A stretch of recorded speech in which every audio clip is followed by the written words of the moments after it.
Assalamualaikum warahmatullahi wabarakatuh. Nama saya Helman dari Prodi Manajemen Unsia, kelas MJ 107 Manajemen Rantai Pasok. Hari ini saya akan menjelaskan penerapan warehouse manajemen sistem pada warehousing perusahaan manufacturing. Langsung saja latar belakang.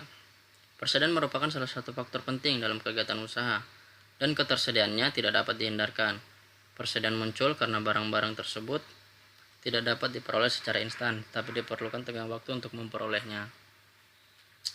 Latar belakangnya itu persediaan juga tidak dapat ditimbulkan karena tidak sinkronnya permintaan dengan penyediaan serta waktu yang digunakan untuk memproses bahan baku. Dengan adanya persediaan, maka perusahaan dapat memenuhi permintaan pelanggan dengan tepat waktu. Sistem pengendalian dan pencatatan persediaan merupakan bagian dari manajemen pergudangan. Pelaksanaan manajemen ini merupakan proses dalam pengaturan barang yang masuk ke gudang dan barang yang keluar dari gudang.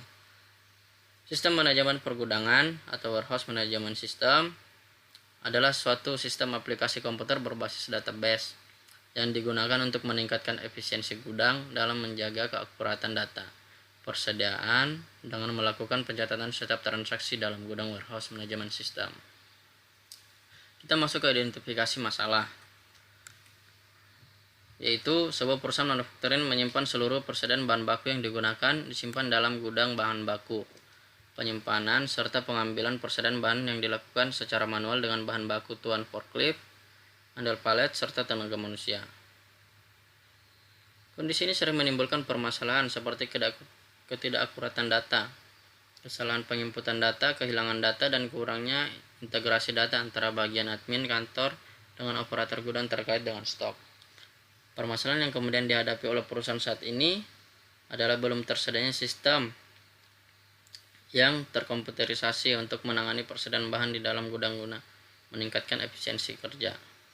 Salah satu upaya yang dapat dilakukan oleh perusahaan untuk memperbaiki kinerja bagian pergudangan bahan baku adalah dengan menerapkan sistem manajemen pergudangan. Kita masuk ke pembahasan, yaitu pada bagian gudang perusahaan manufacturing terdapat permasalahan yang mengganggu pengelolaan dan berpengaruh pada bagian produksi. Permasalahan yang terjadi adalah terjadinya selisih stok barang antara jumlah stok yang ada pada data gudang dengan jumlah stok yang ada di dalam gudang. Efek yang diakibatkan dari terjadinya selisih jumlah stok adalah terjadinya kekosongan stok pada saat adanya permintaan barang dari konsumen karena jumlah stok barang yang tidak terkontrol dengan baik. Ada beberapa masalah yang terjadi pada perusahaan, yaitu sebagai berikut: aktivitas penerimaan, aktivitas penyimpanan, aktivitas pengeluaran, dan aktivitas pengontrolan. Aktivitas penerimaan. Pihak user dalam hal ini seorang supervisor atau foreman dari divisi maintenance atau produksi akan mengecek langsung bahan baku tersebut berdasarkan kualitasnya dan juga mengecek kesesuaian bahan baku tersebut sesuai dengan permintaan user tersebut, dan terakhir user melakukan pengecekan jumlah bahan baku quantity check. Aktivitas penyimpanan. Kendala yang terjadi pada aktivitas penyimpanan pada proses find location and put the part, yaitu adanya kondisi penyimpanan atau peletakan barang yang tidak tepat dan tidak rapi karena akan timbul masalah saat akan menggunakan prinsip FIFO. Aktivitas pengeluaran. Permasalahan pada aktivitas pengeluaran adalah terjadinya pengeluaran bahan baku tanpa adanya BPB atau bon pengeluaran barang, sehingga tidak ada proses pemotongan jumlah stok bahan baku pada data gudang. Aktivitas pengontrolan. Aktivitas pengontrolan disebut juga dengan stock of name atau stock taking, yaitu suatu aktivitas gudang yang dilakukan untuk mencocokkan jumlah bahan baku yang ada di data gudang dengan jumlah fisik bahan baku yang ada di gudang tersebut. Faktor yang mempengaruhi yaitu permasalahan diskrepensi tersebut mengakibatkan kerugian pada perusahaan karena jumlah diskrepensi tersebut harus diganti oleh perusahaan yang melakukan warehousing manajemen atau pengelolaan warehouse. Diskrepensi sangat berpengaruh terhadap performa perusahaan karena perusahaan dianggap gagal dalam melakukan warehousing manajemen atau pengelolaan warehouse.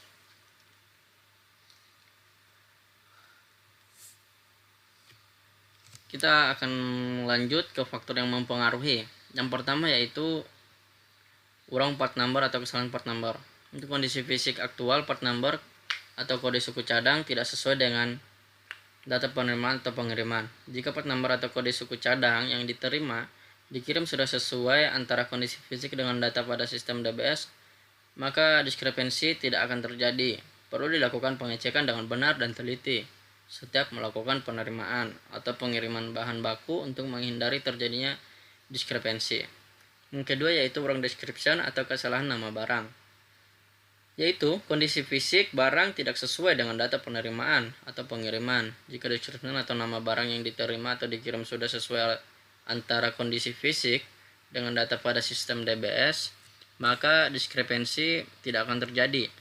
Perlu dilakukan pengecekan dengan benar dan teliti setiap melakukan penerimaan atau pengiriman bahan baku untuk menghindari terjadinya diskrepensi. Yang ketiga yaitu wrong quantity atau kesalahan jumlah, yaitu kesalahan penghitungan sehingga jumlah aktual barang tidak sesuai dengan data penerimaan atau pengiriman.